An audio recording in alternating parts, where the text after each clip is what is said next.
खोए हुए वक्त की तलाश, ये किताब मार्शल प्राउस ने लिखी थी। इसे 20वीं सदी के अजीम तरीन अदबी कामों में शुमार किया जाता है। इस नावल में मुसन्निफ हमें सिखाता है कि जिंदगी में जो वक्त गुजर जाता है वो जाया नहीं होता, बल्कि हमारी याददाश्त के अंदर कहीं छुपा रहता है। हमारी हकीकी जिंदगी दरअसल वो है जो हम अपने दिल में महसूस करते हैं, ना कि वो जो बाहर नजर आती है।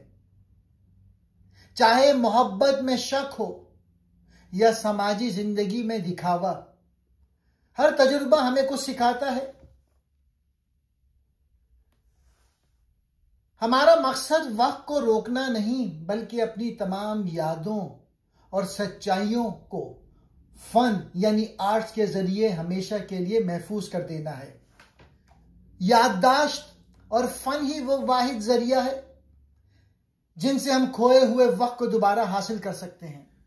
ये किताब 7 जिल्दों पर मुश्तमिल है। पहले मैं हर किताब का मैसेज दूंगा, उसके बाद फिर प्लॉट एक्सप्लेन करूंगा।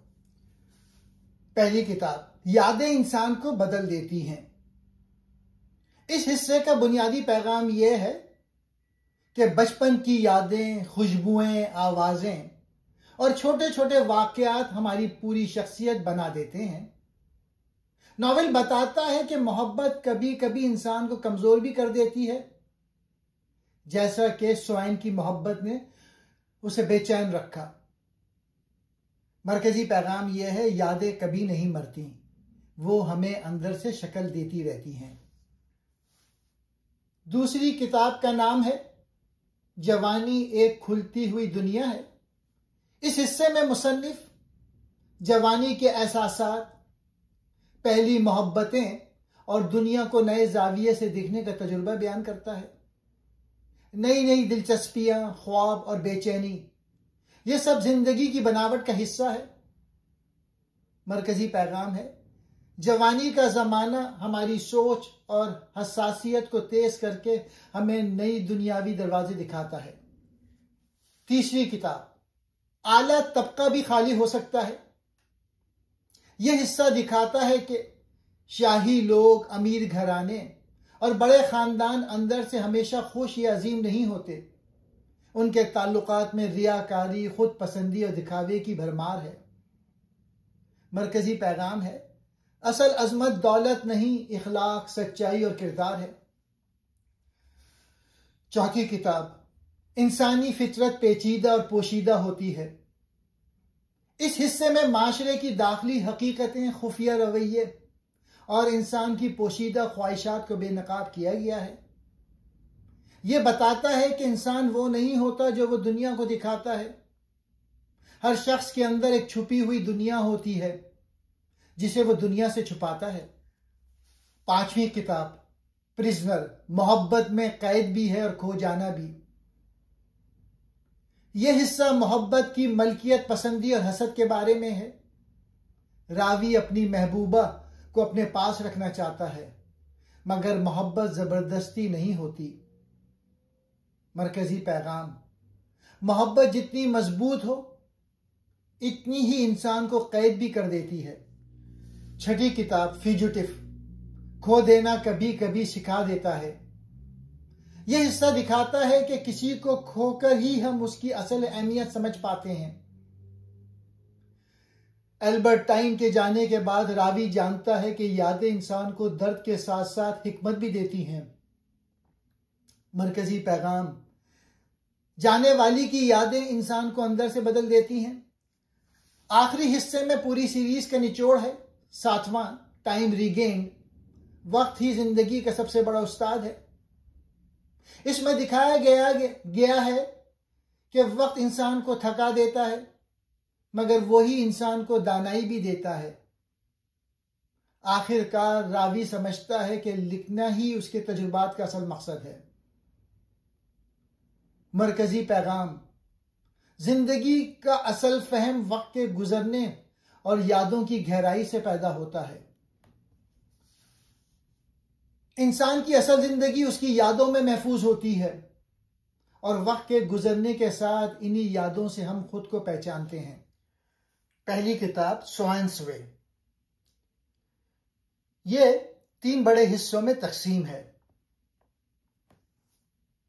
पहला, कॉम्ब्रे, कहानी का रावी यानी खुद मार्शल प्राउस्ट बचपन की बातें याद करता है।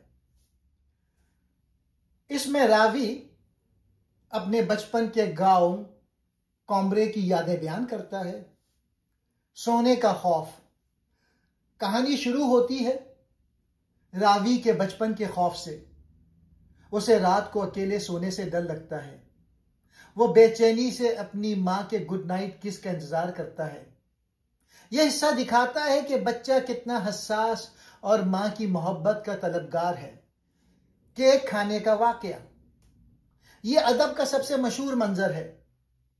रावी जब बड़ा हो चुका है, चाय में डुबोकर एक केक मैडलिन खाता है। इस जायके से अचानक उसके बचपन का पूरा गांव कॉम्ब्रे उसकी यादों में जिंदा हो जाता है। गांव में सैर करने के 2 मुख्तलिफ रास्ते थे। स्वान का रास्ता, यह रास्ता मिस्टर स्वान के घर की तरफ जाता था। यह रास्ता मिडिल क्लास जज्बात और आर्ट की अलामत में था। गारमेंटस वे, यह रास्ता एक अमीर नवाब खानदान गारमेंटस के महल की तरफ जाता था। यह अशराफिया, दौलत और समाजी रुतबे की अलामत था। बचपन हमारी शख्सियत की बुनियाद है, चाहे हम बड़े हो जाएं। किताब का दूसरा पार्ट, स्वान की मोहब्बत, यह एक अलग कहानी है जो रावी के बचपन से पहले की है। चार्ल्स स्वान एक खूबसूरत, अमीर, शाइस्ता आदमी है। वो ओडेटा नामी एक औरत से बहुत प्यार कर बैठते हैं। ओडेटा बहुत खूबसूरत है। स्वान को शदीद जलन होती है जब वो किसी और से बात करती है। वो रातों को जागते हैं, ओडेटा के पीछे जासूसी करते हैं, रोते हैं और पागल से हो जाते हैं। मगर आखिर में ओडेटा उनसे शादी कर लेती है। लेकिन स्वयं की मोहब्बत खत्म हो जाती है और वो सोचता है, इतना दुख उठाया एक ऐसी औरत के लिए जो मुझे पसंद भी ना थी। आखिर में स्वयं सोचते हैं कि मैंने इस औरत में क्या देखा था। मोहब्बत इंसान को अंधा कर सकती है। मोहब्बत कभी इंसान को खुश भी करती है और बर्बाद भी। स्वयं आखिर में मान लेता है कि उसकी मोहब्बत एक गलती थी। मरकजी ख्याल दूसरे पार्ट का यह है कि मोहब्बत हमेशा मंतक से नहीं चलती। दिल जिसे चाहे, सच और झूठ सब उसके पीछे छुप जाता है। पहली किताब का तीसरा हिस्सा, जगहों के नाम, यह छोटा सा आखिरी हिस्सा है। रावी बचपन में मुख्तलिफ शहरों और जगहों के नाम सुनकर ख्वाब देखता था। नाम सुनकर ही वो जन्नत तस्वुर करता था। लेकिन जब बड़ा होकर इन जगहों पर जाता है तो हकीकत कुछ और ही होती है। यानी ख्वाब और हकीकत में बहुत फर्क होता है। अहम बात यह है इस पार्ट की कि जब तक कोई चीज सिर्फ तस्वुर में हो वो ज्यादा खूबसूरत लगती है। हकीकत अक्सर ख्वाब से मुख्तलिफ होती है। नामों से बने तस्वुरात इंसान की ख्वाहिशात की अलामत हैं। दुनिया हकीकत से ज्यादा हमारे ख्वाबों में खूबसूरत होती है। पहली किताब का आसान सा पैगाम यह है कि हमारी सबसे कीमती चीजें हमारी यादें हैं। कोई छोटी सी चीज, जायका, खुशबू, गाना पुरानी यादें वापस ले आता है। मोहब्बत में जलन और दुख बहुत होता है, लेकिन वक्त गुजरने के बाद लगता है कि वो सब बेकार था। जिंदगी में 2 रास्ते होते हैं, एक आम लोगों वाला और दूसरा बड़े ख्वाबों वाला। ये जिल्द पढ़ने के बाद इंसान को लगता है कि उसकी अपनी जिंदगी की छोटी छोटी बातें भी बहुत खूबसूरत और अहम हैं। किताब की दूसरी जिल्द, In the Shadow of Young Girls in Flower, यह जिल्द 2 बड़े हिस्सों में है। पहला हिस्सा, मैडम स्वयं के घर में। रावी यानी मुसन्निफ अब 15 से 16 साल का नौजवान है। वो ओडेटा और स्वयं की बेटी गिलबर्टे से बहुत प्यार करता है। वो रोज उस लड़की से मिलने पार्क में जाता है, उसके पीछे पीछे घूमता है, खत लिखता है। वो लड़की कभी तो अच्छी होती है, कभी उसे बिल्कुल नजरअंदाज कर देती है। रावी जलन, उम्मीद, मायूसी, पागलपन सब कुछ महसूस करता है, बिल्कुल जैसे पहली जिल्द में स्वयं करता था। आखिर में वो लड़की गिलबर्टे उसे छोड़ देती है और रावी का दिल टूट जाता है, लेकिन वो आहिस्ता आहिस्ता भूल जाता है। इस दौरान वो एक मशहूर लिखारी बरगोटी से मिलता है और उसकी तहरीरें पढ़कर बहुत मुतासिर होता था। उसे ये देखकर मायूसी होती है कि बरगोटी वैसा पुरवकार और अजीम नहीं दिखता जैसा उसने अपने किताबों से तस्वुर किया था, बल्कि वो एक आम सा आदमी है। यह नॉवेल का एक अहम सबक है, हकीकत हमारे ख्वाबों से मुख्तलिफ होती है। दूसरा हिस्सा, समंदर किनारे बेलबेक शहर में। रावी अपनी नानी के साथ पहली बार समंदर देखने बेलबेक नामी खूबसूरत शहर जाता है। वो एक बड़े होटल में रहता है। वहां वो बूढ़े अमीर लोगों, नौकरों और माशरे को करीब से देखता है। सबसे मजे की बात, वो समंदर किनारे लड़कियों का एक ग्रुप देखता है जो साइकिल चलाती हैं, खेलती हैं, हंसती हैं। इनमें से एक लड़की एल्बर्टाइन सबसे खूबसूरत लगती है। रावी इन लड़कियों को दूर से देख देख कर ख्वाब बनाता है। उनके नाम तक नहीं जानता, लेकिन उनके हुस्न पर पागल है। वो उनसे मिलता भी है, बातचीत करता है, लेकिन अंदर से बहुत शर्मिंदा और घबराया हुआ रहता है। इस दौरान उसका एक नया दोस्त भी बनता है, सेंट लूप, जो बहुत खूबसूरत, बहादुर अमीर है। रावी पहली बार सच्ची जवानी की खूबसूरती और पहली मोहब्बत के ख्वाब महसूस करता है। इस जिल्द का सबसे आसान पैगाम यह है कि जवानी में लड़कियों को देखकर दिल धड़कता है, ख्वाब बुनते हैं, लेकिन ज्यादातर वो ख्वाब ही रह जाते हैं। पहली मोहब्बत बहुत तकलीफ देती है, लेकिन वक्त के साथ भुला दी जाती है। दुनिया में खूबसूरती हर जगह है, समंदर, फूल, लड़कियों की हंसी, बस उसे महसूस करने वाले दिल की जरूरत है। जो चीज दूर से बहुत खूबसूरत लगती है, करीब जाकर कुछ और ही निकलती है। ये जिल्द पढ़कर लड़कपन और जवानी की वो शर्मीली ख्वाब भरी मोहब्बत याद आ जाती है जो हर एक ने कभी न कभी जरूर की होती है। नॉवेल की तीसरी जिल्द, गवर्नमेंटस वे। जैसा कि पहली जिल्द में जिक्र हुआ था, गवर्नमेंटस का रास्ता अमीर तरीन अशराफिया की तरफ जाता था। इस जिल्द में रावी बिल आखिर इस ऊंचे तबके की चमकती दमकती दुनिया में दाखिल होता है और हकीकत जानता है। यह किताब बुनियादी तौर पे दो बड़े हिस्सों में तकसीम है। गवर्नमेंटस खानदान की दुनिया, आला तबका मगर अंदर से खाली। रावी यानी मुसन्निफ का घर गवर्नमेंटस खानदान के महल के करीब मुंतकिल होता है।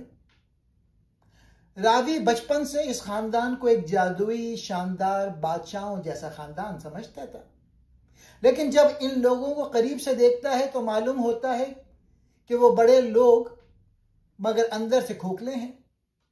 ज्यादातर शाहाना अंदाज और फैशन दिखाने में लगे रहते हैं। उनकी गुफ्तगू अक्सर सतही और बेमतलब होती है। वो बेहद खुद पसंद है। रावी को पहली बार एहसास होता है कि आला तबके की जिंदगी हकीकत में इतनी खूबसूरत नहीं जितनी लगती है। इंसान का तसव्वुर हकीकत से ज्यादा खूबसूरत होता है। दौलत और शान असल अजमत नहीं देती। गवर्नमेंटस खानदान सिर्फ नाम का बड़ा है, किरदार का नहीं।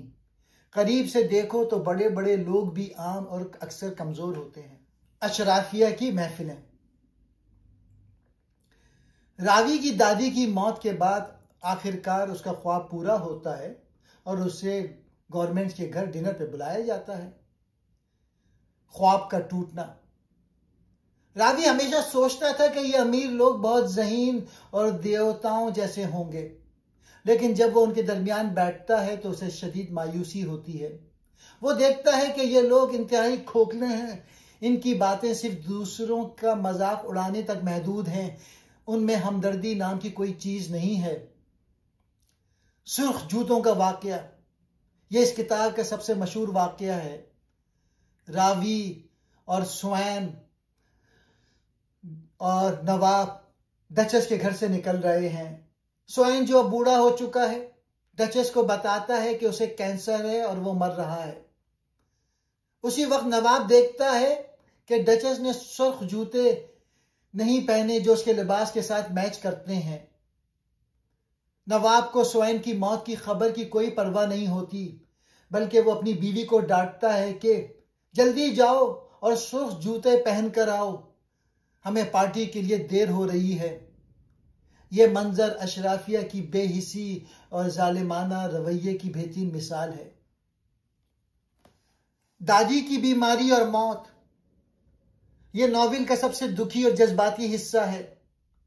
रावी की दादी को पार्क में चलते हुए फालिज का हमला होता है। रावी अपनी दादी की तकलीफ और मौत को बहुत तफसील और दर्द के साथ बयान करता है। यह हिस्सा हमें दिखाता है कि सच्ची मोहब्बत सिर्फ खानदान की होती है, बाकी दुनिया बेपरवाह है। मौत सबके सामने आती है, चाहे अमीर हो या गरीब, मशहूर हो या आम। रावी का बचपन खत्म हो रहा है। अब रावी बालिग हो रहा है और जिंदगी की हकीकत देख रहा है। यह जिल्द पढ़कर इंसान को अपनी जिंदगी के दिखावे और सच्चे रिश्तों का फर्क अच्छी तरह समझ आ जाता है। दिल बहुत भारी हो जाता है, खास तौर पे दादी के मरने वाले हिस्से में। चौथी किताब इस नॉवेल की। इस जिल्द का मरकजी मौजू जिनसी रुझानात और अशराफिया की इखलाकी गिरावट है। यहाँ रावी अपनी ज़ाती मोहब्बत एल्बर्टीन के साथ और माशरती मुशाहिदात को एक नए जाविये से देखता है। इंसान वो नहीं होता जो वो दुनिया को दिखाता है, असल इंसान उसके अंदर छुपी दुनिया में होता है। किताब के शुरू में रावी अचानक एक ऐसा राज देखता है जो उसकी पूरी सोच बदल देता है। रावी एक मर्द के मर्द से छुपकर ताल्लुक को अपनी आंखों से देखता है। वो समझता है कि इंसानों की पोशीदा दुनिया असल में बहुत मुख्तलिफ और पेचीदा होती है। यह मंजर पूरे नॉवेल की सिमत बदल देता है, यानी हमारी शख्सियत के वो हिस्से जिसे हम दुनिया से छुपाते हैं। रावी आला खानदानों की महफिलों में जाता है और देखता है कि सब लोग शरीफ, मजहबी, इखलाकी बनकर रहते हैं, मगर अंदर से वो सब हसद, हसरत, दुश्मनी और बदकिरदारी से भरे होते हैं। जो लोग दूसरों पर उंगली उठाते हैं वो खुद भी छुपी हुई गलतियों में पड़े होते हैं। आला तबका भी अंदर से आम इंसानों जितना कमजोर होता है। एल्बर्टीन के साथ शदीद मोहब्बत और शक। अब रावी की असल महबूबा एल्बर्टीन है, जो बेल्बिक की लड़कियों में से थी। दोनों पेरिस में मिलते हैं, घूमते फिरते हैं, लेकिन रावी को शक हो जाता है कि एल्बर्टीन लड़कियों से भी प्यार करती है। वो पागल हो जाता है, रात दिन सोचता है, एल्बर्टीन के झूठ पकड़ता है, उसके हर दोस्त से जलन करता है। वो एल्बर्टीन को अपने घर बुला लेता है कि अब मैं इसे छोड़ूंगा नहीं, हर वक्त नजर रखूंगा। जलन इस कदर बढ़ जाती है कि मोहब्बत से ज्यादा तकलीफ होती है। आखिर में वो और एल्बर्टीन अलग हो जाते हैं, लेकिन अगली जिल्द में वापस आते हैं। इस जिल्द का पैगाम है, मोहब्बत में सबसे बड़ा जहर जलन और शक है। ये इंसान को अंदर से खा जाता है। माशरा बाहर से साफ सुथरा लगता है, लेकिन अंदर जिनसी रास और झूठ बहुत हैं। जो चीज हम चाहते हैं उसे करीब लाकर भी हम खुश नहीं रह सकते अगर दिल में खौफ और शक हो। यह जिल्द पढ़कर इंसान को लगता है कि मोहब्बत कितनी खूबसूरत भी हो, लेकिन जलन इसे जहन्नम बना देती है। दिल बहुत धड़कता है और कई जगह शर्म भी आती है, लेकिन सच बहुत खुलकर सामने आता है। इस नॉवेल की 5वीं किताब द प्रिजनर। यह जिल्द मुकम्मल तौर पर रावी और उसकी महबूबा एल्बर्टीन के पेचीदा और तकलीफ दे ताल्लुकात पे मरकूज है। जैसा कि नाम से जाहिर है, इस जिल्द में दोनों किरदार कैदी बन जाते हैं। रावी अल्बर्टीन को पेरिस में अपने घर में रखता है। रावी उसे अपने घर और अपने कंट्रोल में रखकर खुश होता है। वो उसे बाहर जाने से रोकता है, उसके दोस्तों से मिलने नहीं देता और उसकी हर हरकत पे नजर रखता है। रावी उसे कैद तो कर लेता है, लेकिन वो खुद उसका जज्बाती कैदी बन जाता है। उसे हर वक्त डर रहता है कि अल्बर्टीन बोर होकर भाग न जाए। वो उसकी हर ख्वाहिश पूरी करता है, लेकिन वो कभी खुश नहीं होता। उसका हसद और शक उसकी जिंदगी का मरकज बन जाता है। मोहब्बत सिर्फ आजादी, एतमाद और एहतराम के साथ बाकी रहती है। अल्बर्टीन की खामोश मज़ाहिमत। अल्बर्टीन ज़ाहिरी तौर पे तो मुतमईन लगती है, लेकिन दिल में वो आज़ादी चाहती है। उसकी खामोशी और दूरी रावी को और ज़्यादा परेशान करती है। मोहब्बत में ताकत का खेल मोहब्बत को ख़त्म कर देता है। जब मोहब्बत में जबर शामिल हो जाए तो इंसान खुद अपने जज्बात का कैदी बन जाता है। आखिरकार अल्बर्टीन घर छोड़कर चली जाती है। रावी को शदीद सदमा और पछतावा होता है। मोहब्बत को कभी कैद में नहीं रखा जा सकता। आज़ादी के बगैर मोहब्बत ख़त्म हो जाती है। रावी को एहसास होता है कि मोहब्बत में कंट्रोल नुकसान है। हकीकी मोहब्बत एतमाद, आज़ादी और एहतराम पर मबनी होती है। वो खुद अपनी मोहब्बत का कैदी रहा। एक दिन रावी को आखिरी झटका लगता है जब अल्बर्टीन घर छोड़ के चली जाती है। पीछे से वे खत छोड़ जाती है, मैं यहाँ मजीद नहीं रह सकती। ये लम्हा पूरी जिल्द का सबसे अहम मोड़ है। रावी का रद्द अमल, वो रो पड़ता है, चीखता है, तन्हाई बर्दाश्त नहीं कर पाता, उसकी दुनिया टूट जाती है। वो फौरन उसे वापस बुलाने की कोशिश करता है, लेकिन उसको एहसास होता है कि जो मोहब्बत कैद में बदल जाए वो मोहब्बत ख़त्म हो जाती है। नॉवेल की छठी जिल्द द फ्यूजिटिव, अल्बर्टीन का गायब होना। ये जिल्द रावी के शदीद गम, हसद की गहराइयों और याददाश्त के ख़त्म होने पर मरकूज है। अल्बर्टीन का फरार और शदीद हसद। पिछले जिल्द के आखिर में अल्बर्टीन रावी को छोड़कर चली जाती है। इस जिल्द का आगाज रावी की शदीद जिस्मानी और जहनी तकलीफ से होता है। उसे लगता है कि उसकी जिंदगी खत्म हो गई है। वो उसे वापस लाने की कोशिश करता है।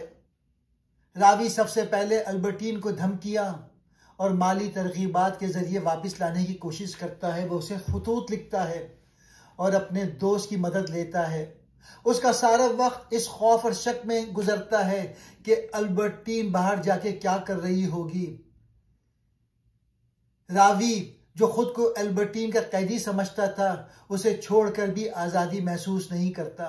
वो अपने ही घर में कैद होकर रह जाता है, मुसलसल अल्बर्टीन की वापसी का इंतजार कर रहा होता है। अलमनाक खबर और यादों की मौत। रावी की बेचैनी और इंतजार अचानक खत्म हो जाता है जब उसे अल्बर्टीन की खाला की तरफ से एक तार मिलता है। उस तार में बताया जाता है कि अल्बर्टीन घोड़े से गिरकर एक हादसे में हलाक हो चुकी है। रावी को पहले सदमा लगता है, फिर शदीद गम, लेकिन यह गम भी एक अजीब तरह का होता है।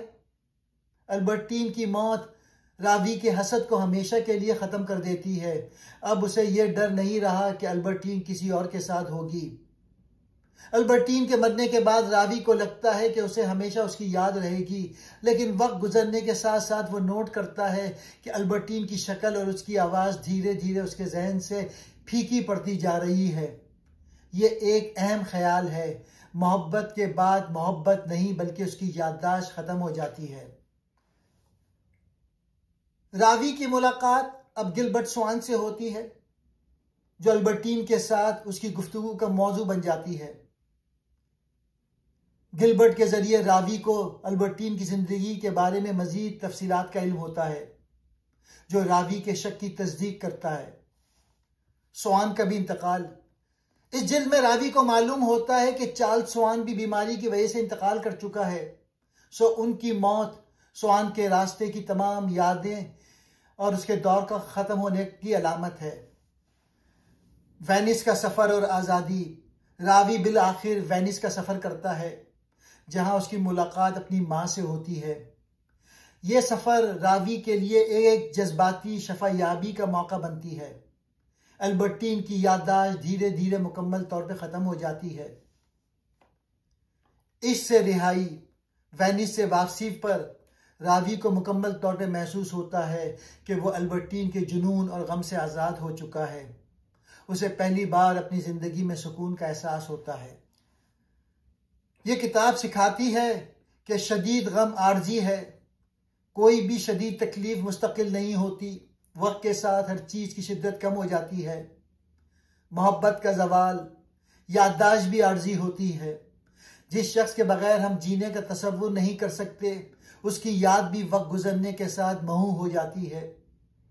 जिंदगी की आगे बढ़ना। रावी को आखिरकार वो आज़ादी मिल जाती है जो उसे एक मुसन्निफ बनने के लिए दरकार थी। 7वीं जिल्द, फाइंडिंग टाइम अगेन। पिछली 6 किताबों में मार्सेल मोहब्बत, हसद, समाजी दुनिया, जंग, यादें और ताल्लुकात का तजुर्बा करता है। अब आखिरी जिल्द में वो जिंदगी के सब तजुर्बात को एक नुक्ते में जमा करता है। फन और याददाश्त के जरिए वक्त को दोबारा हासिल करना। जंग का दौर और दुनिया की तब्दीली। नॉवेल पहली जंग अजीम के ज़माने में दाखिल हो गई है। पेरिस की समाजी दुनिया बदल चुकी है। वो लोग जो पहले बड़े ख़ानदानों की वजह से मशहूर थे, अब बेवक़्त हो गए हैं। नए लोग, पैसा और हालात नई ताकतें ले आए हैं। वक्त हर चीज़ को बदल देता है, कोई चीज़ मुस्तकिल नहीं। मुसन्निफ की लंबी बीमारी और गोशा नशीनी। मुसन्निफ कई साल तक बीमार रहता है और दुनिया से अलग थलग हो जाता है। वो जिंदगी को बाहर से देखने के बजाय अंदर से महसूस करता है। उसे महसूस होता है कि वक्त हाथ से रीत की तरह फिसल गया है। इंसान उम्र के साथ समझता है कि जिंदगी वैसी नहीं रही जैसी वो यादों में थी। सच की पहली झलक, बेख्तियार यादें। एक दिन मार्शल गाड़ी के नीचे फुटपाथ के उभार पे ठोकर खाता है और अचानक उस पर एक इंकिशाफ होता है। यादें खुद ब खुद वापिस आएं तो वक्त जिंदा हो जाता है। जिंदगी का सबसे बड़ा एहसास। अचानक रावी को पता चलता है, मेरी पूरी जिंदगी ज़ाया नहीं हुई। मेरी सारी यादें, सारा दुख, सारी मोहब्बतें, सारी जलन, सब कुछ एक दिन किताब बन सकती हैं। गुमशुदा वक्त वापस मिल गया है। अगर मैं ये सब लिख दूं तो मौत से पहले भी मैं हमेशा के लिए जीत जाऊंगा।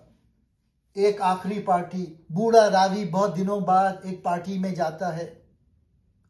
वहां वो अपने सारे पुराने दोस्तों और जानने वालों को देखता है। सब बिल्कुल बूढ़े, रंगे हुए, चल नहीं सकते, भूल गए हैं। जो लड़कियां कभी हसीन थीं अब दादियां लगती हैं। जो नौजवान खूबसूरत लड़के थे अब गंजे बूढ़े हैं। रावी को लगता है वो मौत की पार्टी में आ गया है। सब मरने के करीब हैं। पार्टी में अचानक कई छोटी चीजें होती हैं। पांव एक ऊंची जगह पर रखने से पुरानी याद आ जाती है। चम्मच की आवाज से वेनिस की याद। किताब का कागज छूने से बचपन। हर चीज से पुरानी यादें तूफान की तरह वापस आती हैं। रावी के अंदर बिजली सी दौड़ जाती है। आखिरी फैसला। रावी पार्टी से वापस आता है और फैसला करता है, अब मैं मरने से पहले अपनी पूरी जिंदगी की ये अजीम किताब लिखूंगा। यही किताब मेरी असल जिंदगी है। फनकार, आर्टिस्ट, लिखारी ही मौत को हरा सकता है। जिंदगी चाहे कितनी भी लंबी हो, लगती बहुत छोटी है। हम जो कुछ खो देते हैं, बचपन, मोहब्बतें, जवानी, वो यादों में महफूज रहता है। अगर हम अपनी यादें लिख दें, पेंट कर दें, गाकर सुना दें तो हमेशा के लिए जिंदा रहते हैं। असल गुमशुदा वक्त वापस तब मिलता है जब हम अपनी जिंदगी को आर्ट में बदल देते हैं। ये जिल्द पढ़ते हुए पहले बहुत उदासी होती है, सब बूढ़े, सब मरने वाले, लेकिन आखिरी 50 से 60 सफ़ात में अचानक ऐसी रोशनी और उम्मीद मिलती है कि रोने के साथ मुस्कुराहट भी आ जाती है। ये किताब का इख्तिताम नहीं बल्कि जिंदगी का सबसे बड़ा जवाब है। जिंदगी का मतलब है अपनी यादों को खूबसूरत बनाकर दूसरों को देना। जो कोई ये मुकम्मल पढ़ लेता है उसकी जिंदगी वाकई बदल जाती है। मुख्तसर ये कि प्राउस्ट से पहले नॉवेल कहानी सुनाता था, प्राउस्ट के बाद नॉवेल जिंदगी को समझाता है।